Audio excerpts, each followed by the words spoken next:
Olá, meu nome é Naila Canevasi, sou instrutora de yoga. Tenho um espaço chamado Semeia, Cultivando Bem-Estar, juntamente com a Drica Mendonça e com a Heloísa Crivellente. O objetivo desses vídeos é conversar um pouquinho para os aspectos filosóficos do yoga.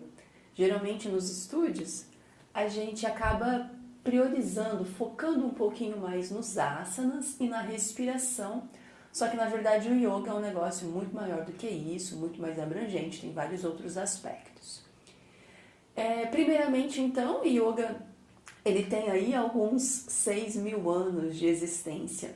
Alguns estudiosos estimam um pouco mais, outros um pouco menos, mas meio que chegou-se num consenso que tem aí em torno de 5, 6.000 anos.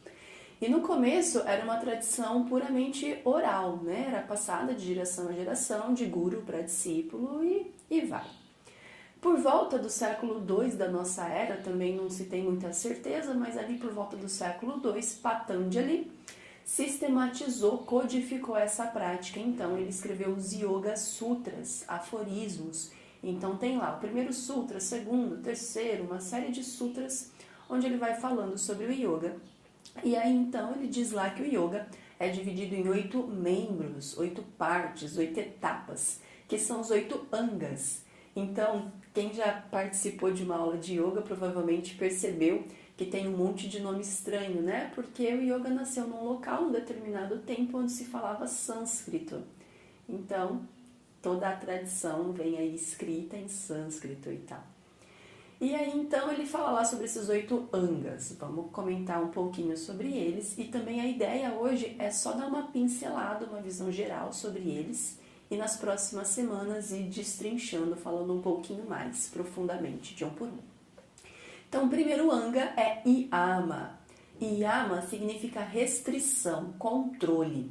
Na verdade, são prescrições éticas, morais, assim, tipo, o que você deve fazer ou não fazer, como agir em sociedade, como agir para com os outros e consigo mesmo. E, na verdade, não é só a ação, não, os pensamentos também entram na jogada. E são 5 os yamas. Então, a gente tem o primeiro, talvez seja o mais conhecido, que é a não violência, a ahimsa. Mas a gente também tem satya, que é o cultivo pela verdade, não mentir. Asteya, que é não roubar. Brahmacharya, que dá um pouquinho mais de discussão, porque ele tem diferentes interpretações dependendo da escola. Mas a gente pode pensar aqui como o controle sobre os seus desejos. Você não ceder a eles a todo e a qualquer custo, né? Tudo bem ter desejo, é legal, mas você tem que controlar o seu desejo e não o oposto, né? Não seus desejos regerem a sua vida. E por fim, a parigraha, que é o cultivo, a prática do desapego. Então, de uma certa forma, sem muitos detalhes, deu para perceber, eu acho, que os yamas, eles são regras de conduta, coisas que você deveria observar no seu dia a dia, né? Observar o seu fluxo de pensamentos, as suas ações. E quando você segue esses preceitos, você tem uma vida mais plena, mais tranquila, você fica em paz. Segundo anga é niyama. O niyama, ele vai dizer como é que você tem que cuidar de você. Então é um negócio de você para você. Como é que você vai cuidar do seu corpo, dos seus pensamentos, das suas emoções. E também são 5. Então, por exemplo, só para a gente ter uma noção, vai falar sobre a purificação, sobre a limpeza do corpo e da mente, vai falar sobre a prática do contentamento, da gratidão, né? Vai falar sobre você ter disciplina, austeridade, força de vontade, conhecer a si mesmo e por aí vai. Então, de um modo geral, yamas e niyamas vão dizer como é que você tem que se observar suas atitudes, os seus pensamentos para com os outros e para consigo próprio. Muitas vezes, quando se vai para ashrams estudar yoga, você fica ali os primeiros meses sem fazer nenhuma postura, só observando yamas e niyamas, vendo como é que isso se aplica na sua vida. Porque é uma coisa que exige um certo esforço, né? E tudo mais. Então, yamas e niyamas. Terceiro anga é asana, que são as posturas. Talvez os asanas seja aquilo que a gente mais conhece aqui no Ocidente, né? Se um amigo seu fala que está fazendo yoga, você logo imagina ele lá fazendo alguma postura e tal. Então, vários exemplos. Tem postura da árvore, Vrikshasana. Tem a postura do cachorro olhando para baixo, Adho Mukha Svanasana. Postura do guerreiro, Virabhadrasana. Do triângulo, Trikonasana. E por aí vai, várias. Shavasana. Shavasana. Muita gente vai para aula de yoga para fazer Shavasana, que é a postura final de relaxamento, uma delícia. Mas enfim, asanas são essas posturas. Às vezes a gente acha que a postura é um negócio físico, né? Você está ali executando no seu corpo, mas o asana, ele age também em outros níveis. A gente diz inclusive que são posturas psicofísicas, mas depois a gente se aprofunda um pouco mais nisso daí. Quarto anga, pranayama. Você deve prestar atenção no nome, ó.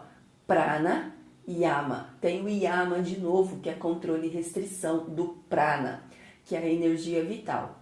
E uma das formas da gente fazer esse controle do prana, da energia vital, é por meio da respiração. Então, quem já foi numa aula de yoga deve ter percebido que em algum momento ali você fez respirações conscientes, né?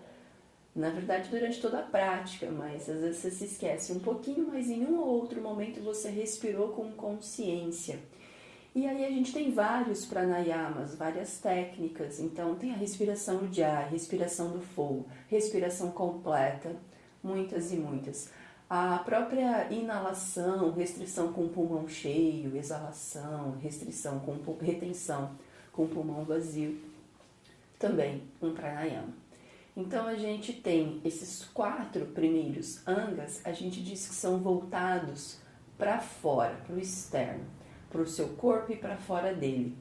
Então a gente, né, você tem lá yamas e niyamas, como agir para com os outros, para consigo mesmo, o que fazer para se cuidar. Depois asanas, posturas, né, psicofísicas, respiração. E os 4 seguintes, eles são um pouco mais internos, um pouco mais sutis. O quinto é pratyahara, a abstração dos sentidos. O pessoal que medita, quem faz yoga, de repente em Shavasana, que é nessa postura de relaxamento, ou às vezes qualquer pessoa, no seu dia a dia, sei lá, em algum momento ou outro, talvez já tenha tido já tenha experienciado pratyahara.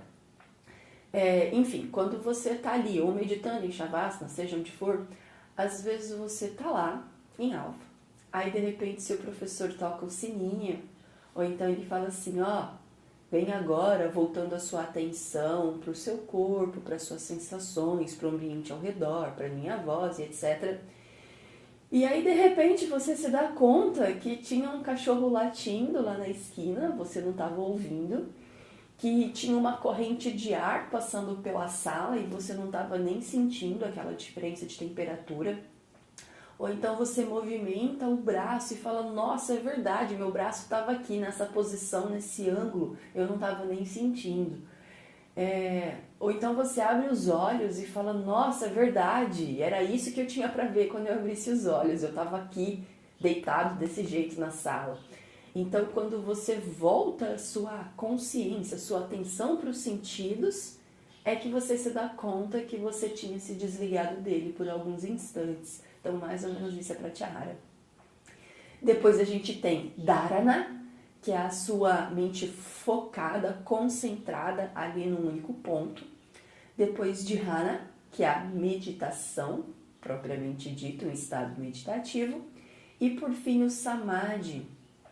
O samadhi seria a iluminação, o último passo do yoga, um estado de superconsciência, quando você se sente fazendo parte do todo, do universo, quando você percebe que na verdade você e todos os outros seres do planeta são a mesma coisa. Então seria o próprio yoga. Yoga significa união, é essa união. Então são esses os angas de Patanjali, e é interessante que quando você, às vezes você vai numa prática de yoga, tal, num determinado estúdio, e lá às vezes o pessoal faz uma prática de asanas super vigorosa, você sai de lá sentindo-se cansado, revigorado ao mesmo tempo, às vezes é um negócio um pouco confuso. E isso é yoga. Você foi lá e praticou asanas, por exemplo. Por outro lado, você pode participar entrar em uma outra prática, num outro estúdio, onde você fica a maior parte do tempo sentado, aprende a respirar, respira com consciência, medita. Isso também é yoga. Às vezes você pode não fazer nada disso, mas você passa no seu dia se atentando para os yamas e niyamas, como agir, como pensar, né? E isso também é yoga. Então, o yoga é um negócio que pode ser acessado por todas as pessoas, não tem faixa etária, não tem que ser saudável, forte e flexível para fazer. Mas é um negócio que vai tomando conta, assim, da sua vida de uma forma muito interessante. Na verdade, você começa a sua prática de uma determinada forma, a maior parte de nós aqui no Ocidente, eu acho que o primeiro contato que tem com o yoga são com os asanas, com as posturas, mas você percebe, por exemplo, foi assim no meu caso, onde eu praticava, a gente fazia praticamente só asanas, e na minha cabeça a gente estava fazendo exercício físico, né? Só que era muito estranho, porque às vezes eu ia lá super cansada e saía de lá super revigorada, pronta para qualquer desafio, e às vezes era o oposto. Eu estava super nervosa, agitada, eu ia para lá e saía de lá super calma. A mesma prática, os mesmos asanas me deixavam de um jeito ou de outro jeito. Então você percebe que o yoga te equilibra. E então você acha que você está lá fazendo posturas físicas, mas na verdade o negócio é muito mais profundo, é muito maior que isso. À medida que você se aprofunda na sua prática, você vai se dando conta que ela é muito maior, tem todos esses aspectos, e muitas vezes você nem conhece os yamas, mas já são coisas que você preza e observa na sua vida. E aí você descobre que aquilo faz parte do yoga e fala, nossa, uau! Então, assim, é um negócio muito fantástico. Nas próximas semanas a gente vai discutir, conversar um pouquinho mais, se aprofundar um pouco mais nesses aspectos todos, nesses 8 angas de Patanjali. Tá bem? Muito obrigada pela atenção, uma excelente semana, um excelente dia.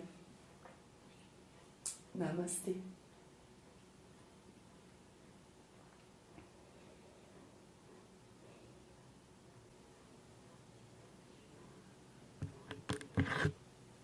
Membros, 8 partes. Por isso que o Yoga de Patanjali é conhecido como Ashtanga Yoga, porque Ashtanga é 8 membros. Ou então Raja Yoga, que é o yoga real. Yama. Yama são restrições. Então são coisas que você não deveria fazer. Dá pra gente pensar em uma analogia com os mandamentos da Igreja Católica, sabe? Não roubar, não matar, não levantar falso testemunho. Existem 5 yamas, talvez o mais conhecido seja a ahimsa, que é a não violência. Mas esse é o dia a dia e são coisas que estão relacionadas tanto às outras pessoas do lado de fora, quanto com você mesmo. Como é que você vai se relacionar com os outros e consigo mesmo. Então é esse momento onde você experiencia essa sensação de integração, de realização. Você percebe que na sua mente, no seu coração. Yoga tem um espaço chamado Semeia Cultivando Bem-Estar, juntamente com a Heloísa Crivelente e com a Drica Mendonça.